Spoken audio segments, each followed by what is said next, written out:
finally, I just said, listen, I'm willing to have one more conversation with you because I feel like you need to be heard.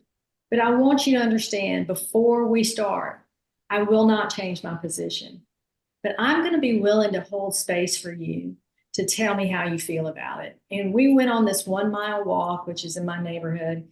And I let them tell me how mad they were at me, how frustrating it was, all the consequences that they thought they were having as a result of the boundary, how ridiculous they thought my position was. And I just said, I'm really sorry that you feel that way. I think I'm doing the right thing as a parent. And at the end of it, we hugged, and I did not change the boundary. But I had to have a willingness to hold firm and also hold space. Mm-hmm. You're listening to When God Intervenes, the podcast where faith, hope, and healing come together for families with a loved one battling addiction. All right, I'm back here with Erin McNamee and Neely Lyons with the Family Recovery Collective. And I'm just going to let you introduce yourselves a little bit, talk about your background a little bit, and then we'll talk about your program and what you're doing with it. So my name's Neely Carlton Lyons. I am a lawyer by training, and about over 10 years ago, I started my recovery journey. I am a person in long-term recovery from addiction and codependency. And I sometimes tell people that I've sat in all the seats on the bus because I come from a family that was touched by addiction and mental health issues.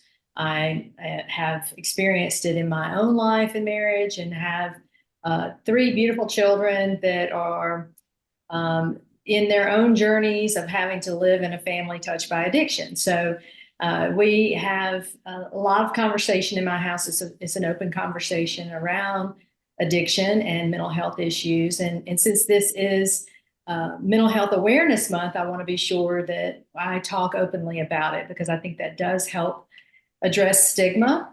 I am from a family that was very closed and quiet about any struggle. And I am obviously, with my accent, you can tell I'm from the South. So there's that cultural overlay of stigma associated with addiction and mental health issues. So the recovery that I am experiencing is from all of that, if you will.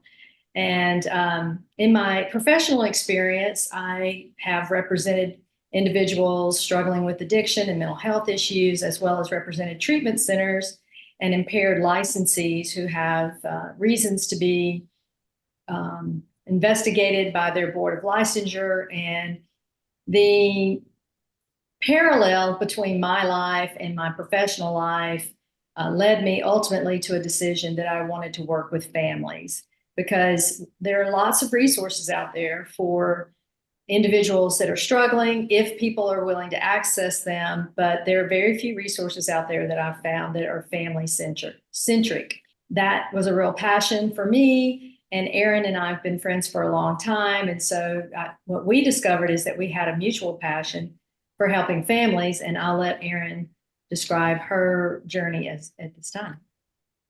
Thanks, Neely. Thanks, Neely. And thanks, Daryl, so much for having us. We're thrilled to be here and just excited to kind of get to know you better and your community of people and the people that you help. My name's Dr. Erin McNamee. I'm a licensed clinical social worker. I live in Florida. Notice the lack of an accent, or maybe maybe I have an accent to other people. I'm not sure. But I did not grow up with addiction in my household, but I definitely grew up with some anxiety, and a lot of worriers seem to be in my family. And through my life, people in my family developed addiction, and also friends and other loved ones who came into my life also struggled. And my professional background, I've been a therapist now for, 16 years maybe, or somewhere in there. And I've worked in substance abuse treatment. I was a therapist there, and I worked into administration. I eventually became a clinical director of a treatment center. And now I'm in private practice in Florida.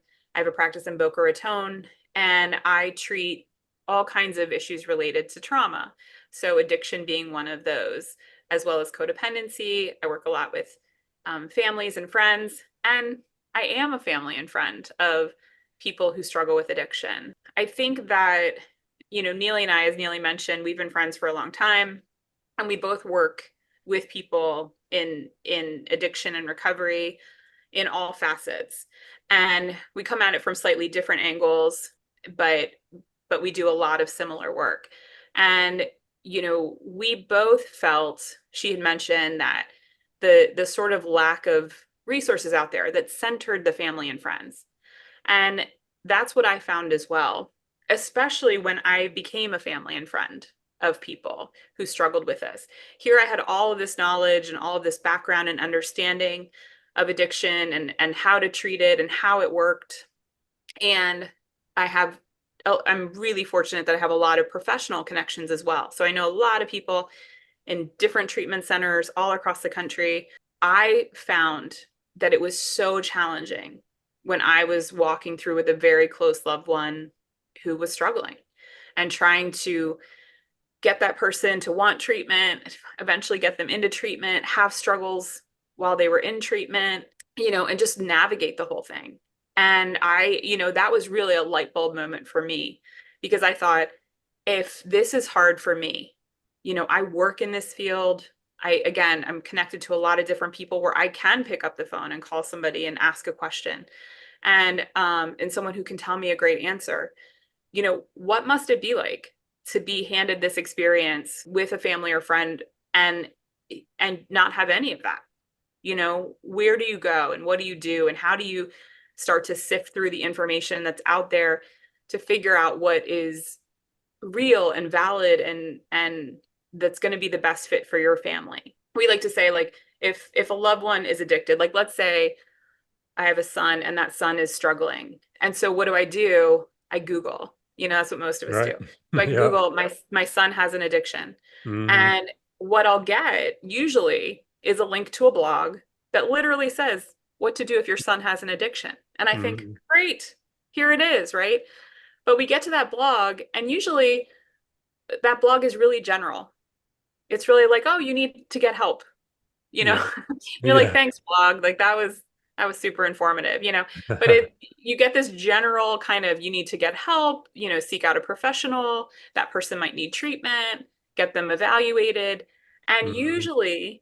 usually that blog is connected to a treatment center. And so now you're kind of at what we call the mercy of the marketing, right? You Mhm. get pulled into that, like, okay, they're on this blog, they're telling me what to do. This must be a good place. You look at their stuff, it looks nice, it looks, like they do a lot of things, but you really have no idea if That's right. that place is going to be a great fit for you, if they're, they have good practices or if they don't. And so that was a lot of the birthplace of Family Recovery Collective, was us recognizing, there's really a limit to information that's out there. And the information that's out there is usually connected to treatment centers. And so what are people supposed to do if they're not sure which treatment center to go to, Mhm. or if their loved one isn't willing to go? The vast majority of people with a substance use disorder in particular never go to treatment. Yeah. And so you've got families out there too, where they're not connected to any treatment center and they have a loved one who won't do it. And so Mhm. also, where are they supposed to go, for information? I'm a member of Al-Anon, and, Al-Anon is such a great support system in terms of how to kind of stay in the solution. And I think there's a ton of community support groups out there. You've mentioned the one that you're involved with. There's a Smart Recovery for families. There's, different things where people can go and get involved. Mhm. And where we wanted to kind of fill in the gap was the education piece.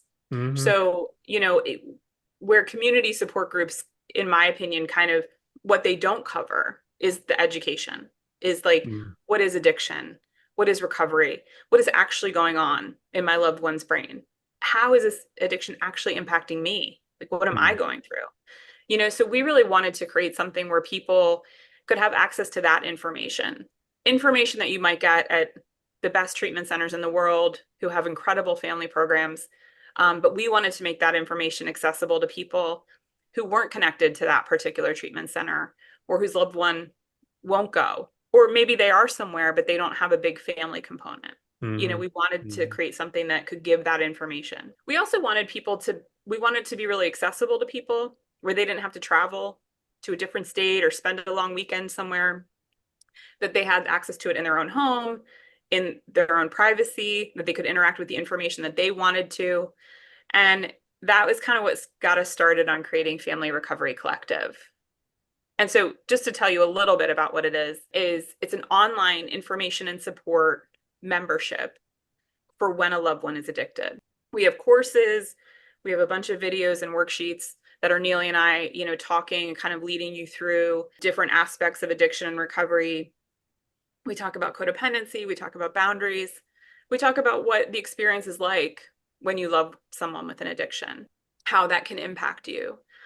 We provide a lot of different resources. Our philosophy is there's no one way to get sober, and there's no one way to heal from the trauma of a loved one's addiction. But we want to empower people to really understand there's a lot of different things out there, and we want to help them kind of filter through it and figure out, okay, which pieces of this would be the best fit for me and for my family.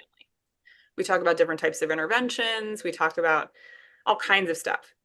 And we also have support spaces. So we have what looks like a social media news feed, but again, it's only for our members. So it's protected. It's not just out there all across Facebook or anything.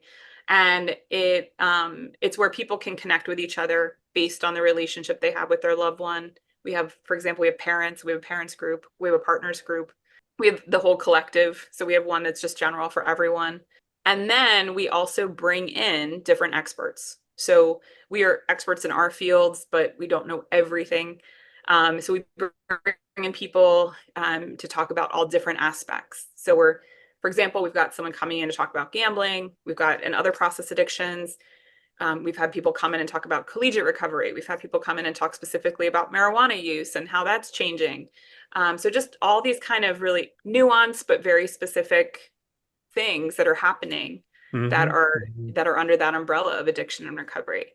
So we do live Q&As with those experts, but we also archive those interviews so that people can go back and read and listen to them again.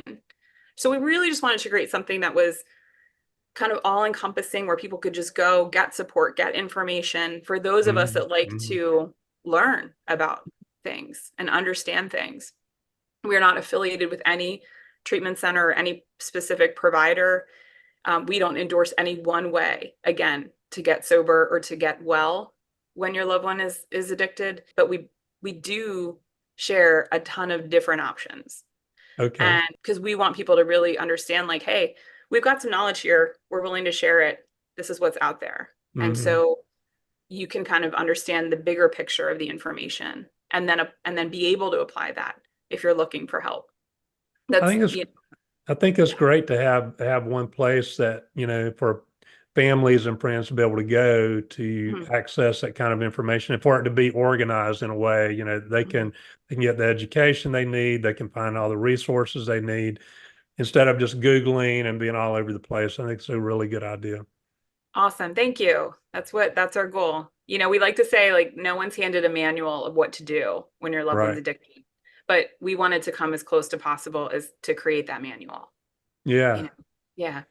Yeah, you're doing a good job with that, and I remember what that was like going through that myself, and the first thing I did was Google interventions, just because I had seen just a few little snippets of the show, and it kind of planted the seed in my mind, and I didn't really know much about it, but I just felt like that's what we needed, and anyway, that's exactly what I did. Right. That's what most people do, right? But yeah, and the information is just overwhelming. There is so much information out there, and you don't know what's right and what's wrong. And, it's just, so it's great to have a place for families to go to be able to get that type of information and training. Neely, Daryl, I was going to add that on the point about interventions, on the Family Recovery Collective platform, there is a resource that identifies all the different types of intervention. And then that way, if you were a person who was seeking an intervention, then you would be much more informed about the style of intervention that you thought would work for your family and know Right. how to talk to an interventionist about their services. And so that is offered as part of our resource pages. Yeah. Yeah. That's really important that they be able to see those different methods, and pick what they think will work best for them and their family. Neely, so walk me through a little bit of some of the legal issues that parents might deal with when they're coming into this. Because I really haven't talked to anyone. I haven't interviewed anyone that has the kind of background that you do, and I feel like and I've heard them over the years. I've heard a few of them, and I would like to hear you talk about what are some of the top things that come to mind, Sure. that parents deal with, and how can they handle those issues.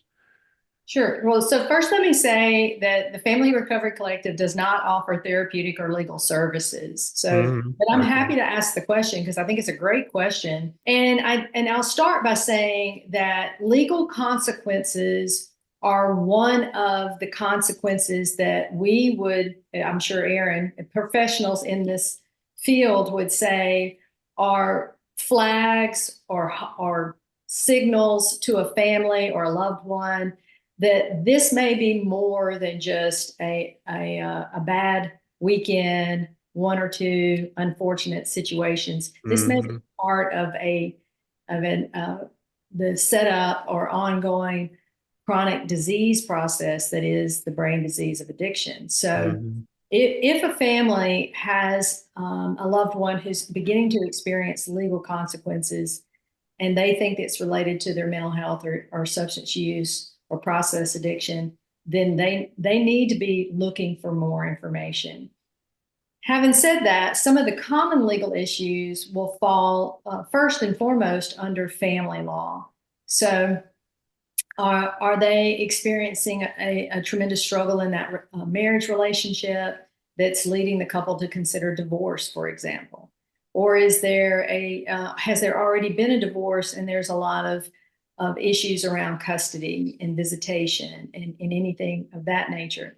Family law judges, family law professionals are going to tell you that it's very common for addiction and mental health issues to be a part of that conversation. The other big, of course, standout is going to be DUI or any kind of criminal matter, or maybe it's just a personal property issue. I mean, I've had many experiences, not me personally, but professionally.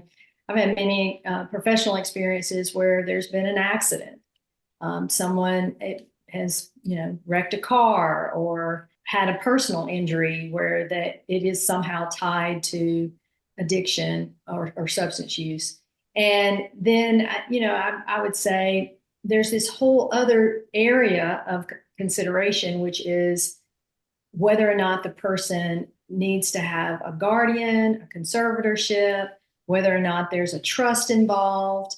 If this person is a trust beneficiary, are they using the funds from the trust to accelerate their use, and is that problematic? And how do you work with trustees to get the brakes and on the situation and get this person into treatment? And what does that look like? So those are prominent legal issues that come out. It's going to be some interchange with the criminal justice system, some interchange with the family court system, which might include trust, and then some interchange with just the civil law system, which is going to be damages or financial. I guess I should throw in there, like in the case of gambling or gaming addiction, it may be that there's serious financial consequences. Maybe they're spending all their money on an internet gambling site, for example. So it can take a lot of different shapes and forms under the umbrella of legal consequences. Anytime you start to see that happen, as a family member, I would encourage you to start asking more questions. Right. Yeah. Yeah. Good point. So the DWI is a big one, for me, because that's how we lost our son. It was in an impaired, drug impaired, wreck. And, I've heard that it's about, DWI cost about $10,000 on average, but in legal fees and everything. I have parents call me a lot of times and just say, they start going through the story with me, giving me the backstory, and their child has a car that's in their name. Their name is on the title, and they're paying for the insurance, but their child is using drugs and alcohol, and they're obviously worried about it. So it's an addiction, and the first thing I tell them to do is take away the car, or at least take their name off the title. Can you speak to that a little bit? Yeah, I mean, you're talking about liability Yeah, exposure yeah, for anything that they may have do while they're using the car. yeah. And every jurisdiction is going to have a different perspective, legal Hmm. precedent on this. And so I just want to speak very generally. Yes, there is the potential that you could be held vicariously liable for Hmm. the actions, particularly if you have reason to believe that your loved one who's driving a car in your name has an addiction issue, and Hmm. you're not doing anything about it. Yeah, So yeah. yeah, I would say that. But I want to speak for a second to this issue about these points along the way before the DUI comes up that Hmm. sometimes seem insignificant or momentarily a crisis point that seems to dissipate. And I think it's very common for families to, if we were going to put this on a graph, they will, for whatever reason, they will put all the, they went to college and they got good grades and they have a girlfriend or a boyfriend, or they have their first job, or they're still married. All those things will be at the top, but on the bottom, they took 8 years to graduate because they kept dropping out, or they had a semester where they struggled, and they've had repetitive girlfriend or boyfriend issues. All those things that I would say are more concerning seem Hmm. to drop off the radar. And what I would suggest to you is that oftentimes families that we work with, in hindsight, look back and they can see that there might be moments or periods where things were going well, but the trend line is downward. But at Uh-huh. the Uh-huh. moment you don't see it. You only see the high marks. You're like, oh well, they figured it out. They figured it out. They figured it out. Uh-huh. But it looks more like this. Yeah, yeah, yeah. So that's why I'm really talking about, in the legal issues aspect, Hmm. that it's important to break through denial, break through stigma, be willing to Hmm. go seek out the information, whether it's through our offering or others, and ask those hard questions of that loved one about how they're really doing. Hmm. In the other areas of consideration, we would encourage individuals to consider, how is their health, their overall health?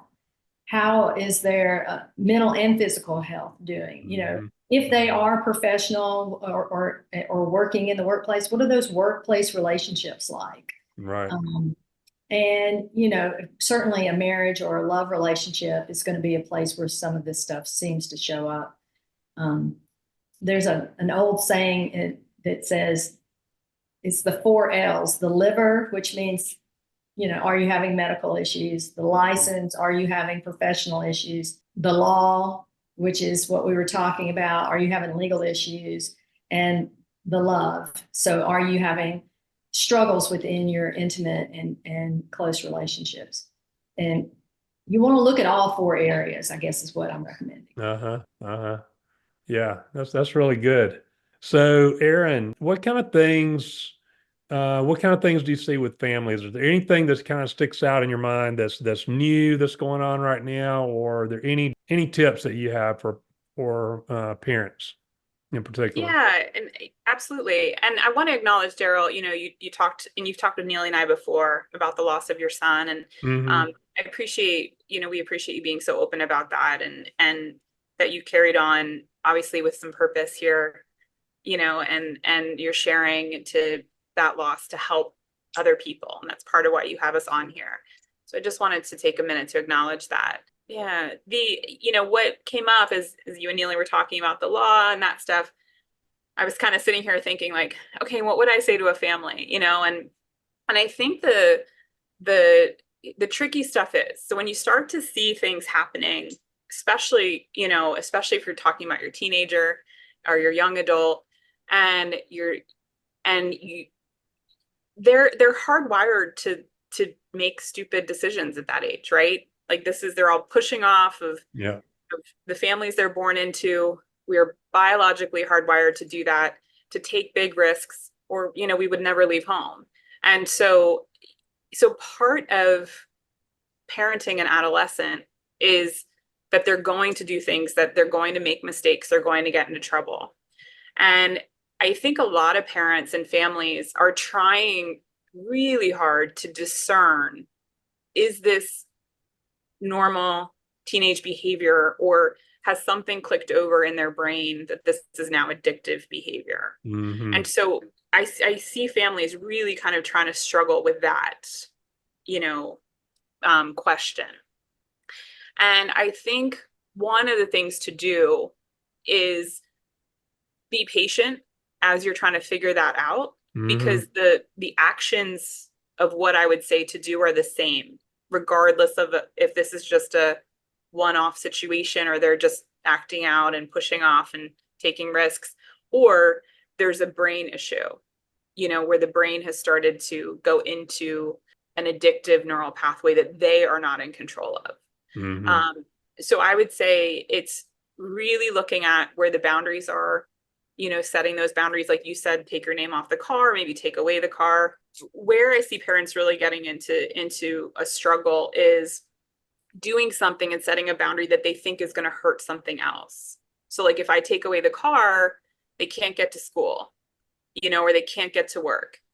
And so I can only do so much Right. without like kind of making life harder for them, and also maybe making life harder for me, because That's I'm going to right. be Yeah. driving them everywhere, right? Yeah. And that's not sustainable. I don't want them, I'm going to ground them for a week, but then there is a consequence to that, in the sense of, usually for everyone, like they're miserable, they're angry, they're upset. And so you're spending a week with your really mad teenager, Hmm. and limiting their social contact. And so people start to get into, is that the right way, or what am I doing here? But really looking at the boundaries of like, where are they showing you that they're not yet ready to handle all the responsibility that they have. So if they, for example, are continuously coming home past curfew, like they're telling you, I'm not at a level where I'm responsible enough to come home on time. And so kind of looking at what consequence fits that piece. Hmm. Okay, so it sounds like you're not yet ready to be out on the weekends. And so until you are, we're gonna pull back on that. Like making the consequence specific to the problem, Hmm.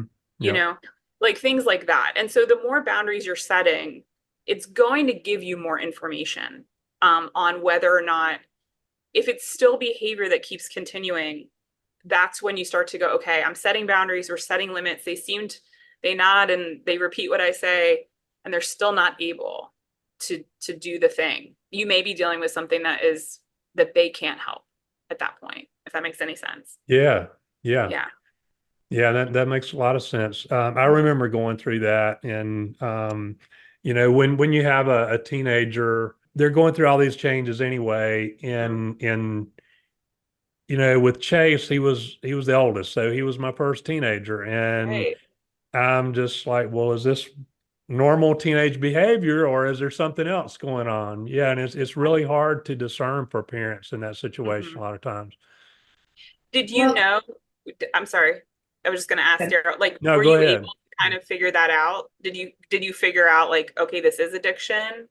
Not right away. It took a little while. I was still trying to figure it out, didn't know for sure. And we transferred him to a military school and he graduated. He did a lot better while he was there and he graduated. And but then his first year of college is really his first semester of college, immediately began using. And I knew almost right away when he Right. started college. Yeah.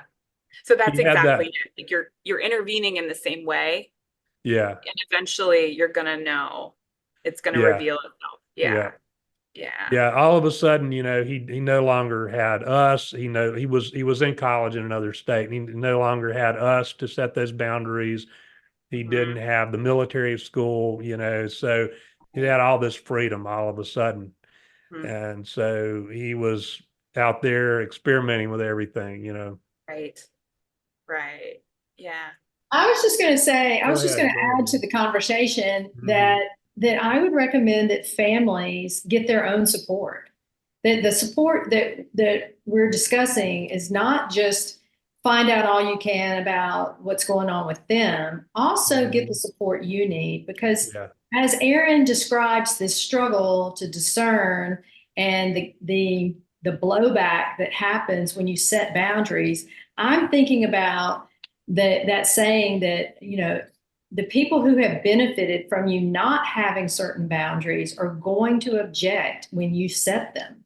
And so That's the right. the admonishment or suggestion I have for parents and families is be ready because when it changes, they're going to do things not in a very conscious way, though I'm certain that there are times when it is conscious, but in an Hmm. unconscious way, they are going to test the boundary. That's They're right. going to try to see, do you mean it? And, that's a normal reaction to a change in a relationship Hmm. that, particularly where one person is the authoritarian over another. And Hmm. that the thing that surprises me is how much parents struggle with that process. Yeah. Oh, Um, yeah. and I can admit to my own struggles in that process because I grew up in a family. You were talking about birth order, right? I'm the youngest in my family. And by the time I'm much younger than my brothers, and by the time I got to those ages, frankly, I just think my parents were tired. And as Yeah. long as I came home and made good grades, I don't know that it really mattered what I was doing, and Right. I knew that. So the thing that's but so when I came into parenting and I wanted to do things differently, and I saw my children uh, struggling, Hmm. particularly around electronics. And I had to start Hmm. setting the boundaries and expectations around use of electronics. Then I had to also deal with my own reluctancy to that boundaries felt like punishment Hmm. instead Hmm. of where I am now, which is that they're loving and kind and necessary. Mhm. When your child shows you that they can't and they're not ready to make those decisions to set the boundaries themselves with electronics, then you have to do it. Yeah, guess what? That means they're going to come and tell you they're bored. Guess what else? They're going to come and bang on your door and have some excuse why they need it. They've got to Right. check it. Mom, I can't let my streaks go or whatever the heck that. Right. So, but they're very meaningful to them. So I remember this. I'll just tell one anecdote. I remember this boundary I set with one of my children, and they kept coming to me and saying, can we do this? Can we do that? And finally, I just said, listen, I'm willing to have one more conversation with you because I feel like you need to be heard. But I want you to understand before we start, I will not change my position, but I'm going to be willing to hold space for you to tell me how you feel about it. And we went on this 1 mile walk, which is in my neighborhood. And I let them tell me how mad they were at me, how frustrating it was, all the consequences that they thought they were having as a result of the boundary, how ridiculous they thought my position was. And I just said, I'm really sorry that you feel that way. I think I'm doing the right thing as a parent. And at the end of it, we hugged, and I did not change the boundary. But I had to have a willingness to hold firm and also hold space. Mm-hmm. Mm. Yeah, yeah, that is a big thing that parents struggle with, is especially early on, is setting the boundaries, but especially maintaining the boundaries Mhm. when they do get the pushback. And that's why you're right, they do need that support. Mhm. And there are all kinds of support groups out there. I facilitate a PAL group, Parents of Addicted Loved Ones. It's a free group for parents to join. Mhm. And those are all over the country. Some are online, like my group, and others are in person. But then there's Al-Anon, and, I do the family recovery coaching because some parents need more accountability and more direction and more accountability specifically around holding those boundaries, and doing their own self-care, if that's the Sarah, term can you want I to ask you use. a question? Uh-huh. So when you are coaching families around boundaries, Hmm. do you think that their ability to hold boundaries is largely related to how they were raised, what the boundaries were in their household? Yeah. Sometimes I think fear is a big thing. They have fear and shame are probably the two biggest emotions, that I see. Fear being the biggest one by far. And the fear is almost always irrational. Like, Mhm. if I do this, if I set this boundary or if I maintain this boundary, something bad could happen. And I see the same thing happen with interventions. A lot of times they're scared to do the intervention because they're afraid that their loved one will get angry, Right. and that there will be a big blow up, and then something bad will happen out of that. And it's a game of what ifs.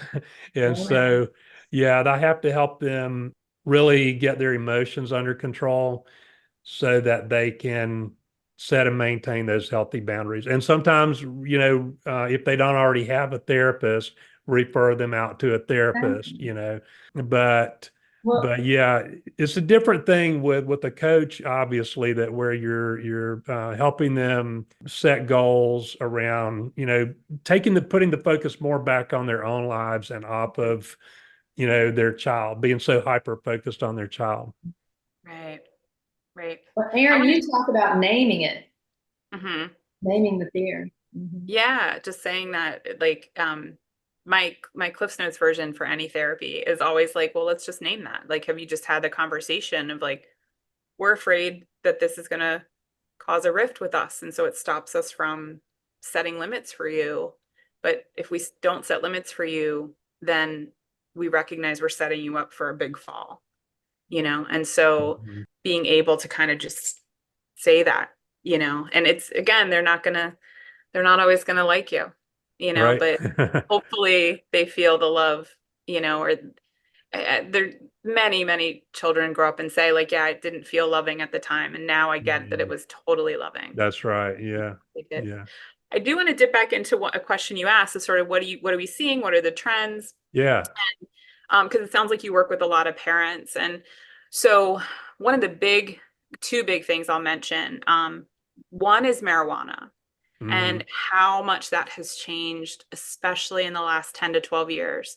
It has become something that used to be, what people in my generation, would say is like not that big of a deal or Hmm. um Hmm. but the THC content when we were growing up was 5% or less.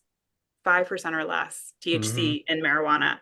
And Yeah. since 2012, that graph has literally gone from 5% straight up. And in the last 10 years or so, we're now seeing THC content over 90% Yeah. in some cases. And so there's concentrates, they're referred to as dabs, they can get with the high 90s. You can also see higher concentrates in any type of edible, gummies, things like that. And we also see high concentrates in the cartridges. That's the oil that comes in Hmm. a vape Hmm. pen. And so people are doing much higher THC content than they ever used to. And what we're actually seeing as a result of that is a lot of psychosis. and Yeah. psychiatric issues in people who are teens and especially early 20s, for sure. Mhm. It's Mhm. absolutely impacting that age range in a very specific and catastrophic way. Some Mhm. people who develop a psychosis, and that would be like a paranoid delusion, is pretty Mhm. common, continue to have a psychotic disorder. There's a percentage of people who will have a persistent psychotic issue that they'll have to manage for the rest of their lives, right? So it's a big, big deal. We're also seeing in that population something called cannabinoid hyperemesis, which Mhm. is cyclic vomiting. And Mhm. so that number continues to grow. If you have a child or, young adult who is constantly having stomach issues and throwing, and there's no real understanding or reason, that would be the first place I would look at that. People used to say you can't get addicted to marijuana. That's absolutely untrue, Right. especially with the higher THC concentrates. If you think about what happened with the opioid epidemic, where we went from, a Percocet to fentanyl. Right. Fentanyl was a much higher concentrate of an Mhm. opiate, right? Mhm. And so this is the same thing. It's just in the marijuana industry. And because it's legal in a lot of states and because people can get it to manage their anxiety, when someone gets usually a card, we call it down here in Florida, you get a Mhm. card that is Mhm. like to be able to go and take and get marijuana from a dispensary. It says the amount you can get, but it does not specify the percentage of THC in That's what right. you're doing. Yep. So it might say like you get this many grams, this many joints, this many edibles, but whether you're getting something that's 5% THC or 45% THC, it's not specified on there. So Right. it's like a doctor giving something, being like, what dose do you want? Like, do you want like a Uh-huh. super duper antibiotic or a mid-level? Like, yeah. So that's a big, big, big shift, as well as gaming. So gaming is one of the only process addictions. Gambling is in the DSM, but gaming is starting to get a lot of attention and in an addictive sense. And it's starting to be the sort of two texts that classify disorders, substance abuse, and other mental health disorders. So in the States, we have the Diagnostic and Statistical Manual. We call it the DSM. Mhm. And that's how we classify any mental health issue for insurance purposes. And internationally, we have the International Classification of Diseases. It's called the ICD. These are both updated every so often. The ICD is worldwide, and it contains mostly medical diagnoses, but also psychiatric and mental health. And so the ICD has classified gaming disorder, and that's sort of a start as we look at sort of social media use. And right now we call it problematic social media use. We don't call it addiction at this point, but gaming is on there with the legalization of gambling, especially sports betting, Mhm. like on your Mhm. phone. And Neely, we haven't talked too much about this, so I don't know if you've seen it as much, or you're seeing it too, but I absolutely have college age clients who are doing it and parents of college age clients who are doing it. And some are doing it to a pretty significant level because it's just so accessible. And imagine you've got this teenager who's all into games and like getting this, buying this skin on here and doing this, and they're getting this like dopamine reward in all these aspects of their gaming. And then they go to college and they're rooting for their team, right? And the next thing is like, great, I'm gonna bet that, Yep. they're gonna be wearing the white jerseys with the little this helmet, and like, or this guy's gonna have on this color shoes. And you can literally bet on anything in the moment. Like gambling and that kind of sports betting, I think, has changed so much. Mhm. It used to be like, and I wasn't a sports bettor, so forgive me if this is not the right terms, but you would call your bookie on like a Friday and then you have to wait till Sunday till the games happened. And then you'd find out if you won. Now I've heard you can literally go on your phone and be like, I think the next play is going to go, he's going to throw to this particular player. And you can bet on that in an instant and then get Wow. an instant understanding of like, did I win or did I lose? Mm. You know? Mm. And like, so it to me, it feels like this pipeline of like gaming, sports betting, gambling, Mm-hmm. and Kind of then merging. Yeah. yeah. And it's just so accessible. That's only been within the last even year. Like, other states are making it legal. So you could Uh-huh. only do it in so many states. And now it's pretty widespread. There's a lot kind of on the horizon. And I think these are the things, especially in the generation that's coming up. I think marijuana is going to be a big deal and Mm-hmm. is already. Mm-hmm. Um, and I think that the gaming and the gambling is is going to be a big deal. And we're going to see what's going on with the social media use and how attached we are to our phones. And, and that's all of us, you know. It's I'm glad you brought up the marijuana issue because I've been Mhm. preaching it for almost a decade and Right. nobody Wow. was listening to me, Mhm. especially I hope they early are on. now. Yeah. Uh, Yeah. I would talk about psychosis related to Mhm. marijuana, and they said, well, it must have been laced with something. Right. Those are the kind of things that parents would say to me. Mhm. They didn't want to believe that you could have a psychosis related to cannabis use. Right. Uh, how about the Delta 8? Are you Right. seeing some Yep. of that too? Yeah. Sure. Sure. And Delta 8. So Earlier on here. yeah, the Delta, I think it's Delta 7 and Delta 9 are Mm-hmm.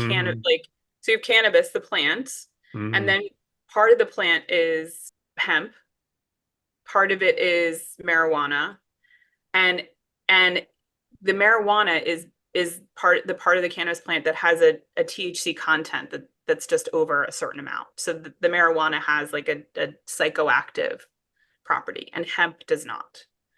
And so the Delta 8 is taking the hemp product and adding sometimes THC and sometimes other things to it and Mm-hmm. selling it at a gas station because it's legal.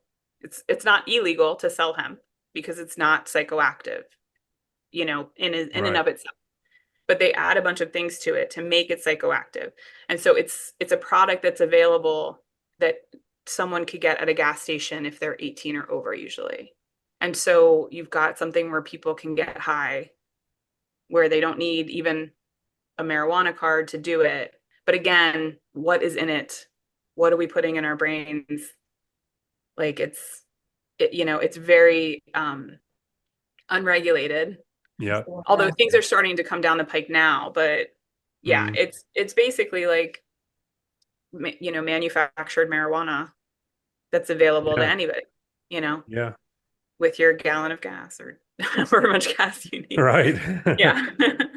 You know. Yeah, it's so accessible now, and you're Hmm. absolutely right about all the higher potencies and Hmm. the cannabinoid hyperemesis syndrome is something I've been Hmm. on to for a while. Good for Um, you, Daryl. This is 10 years. It's impressive because like I yeah, don't well, know anybody that was it talking. was kind of my hot button because Mm, of what happened to Chase, and so I really did a deep dive on all of that.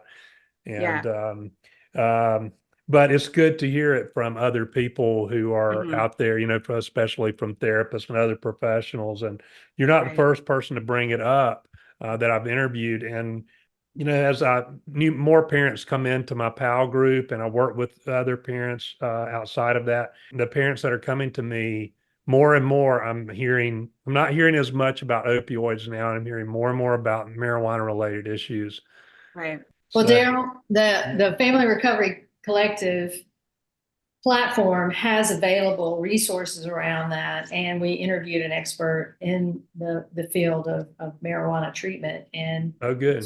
speaks nationally, and we have that interview on our platform as well. So we have a lot of resources. And Erin, even it's a Family Recovery Collective blog, but Erin was the Uh-huh. one who put it around marijuana. So, and that's available on LinkedIn, is it not? Yeah, or And just on our website. yeah, and on the Yeah, website. our blogs are free on our website, and so that's there and Yeah. accessible. For the parents listening to this piece, I would just say that your teenager or young adult will argue with you all day long. So you can have all the facts about marijuana, but they're still Mm, going to argue with you. They think they're because they have a different set of information that they're getting, and they believe that right. their information is correct.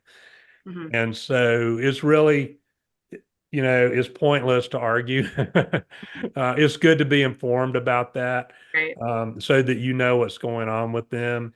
And then, you mentioned something earlier, Neely, when you were talking about taking that walk with, Mhm. it was a teenager, right? Yes. Mhm. Yeah. It made me think of this term I was going to use, really a validation. You can validate their feelings without agreeing with the things that they're saying, if that Mhm. makes sense. Would you agree with that, Erin? Oh yeah. Yeah. Yeah. And I think Neely would as well. Yeah. That you can Yeah. listen, just be that place and that openness, and yeah, and just be inquisitive. Like you said, like you can't go at them like this is wrong and this is bad, but you can say, Mhm. huh, like have you seen, like sometimes this kind of stuff can make people feel paranoid, Mhm. and Mhm. like, if that happens to you or your friends when you're doing it, I want you to know it's okay to come to me. Mhm. Like Yeah. that can be scary, you know? Yeah. Yeah, just kind of opening that dialogue. I did the exact opposite. I did all the wrong things that I tell parents not to do now, Right. because I freaked out, and it was like, I've got the military background, and I came Mhm. down with the iron fist, and what are you doing? And yelling and all of that sort of thing. And I can look back on it now and go, oh well, that didn't get me the results that I wanted.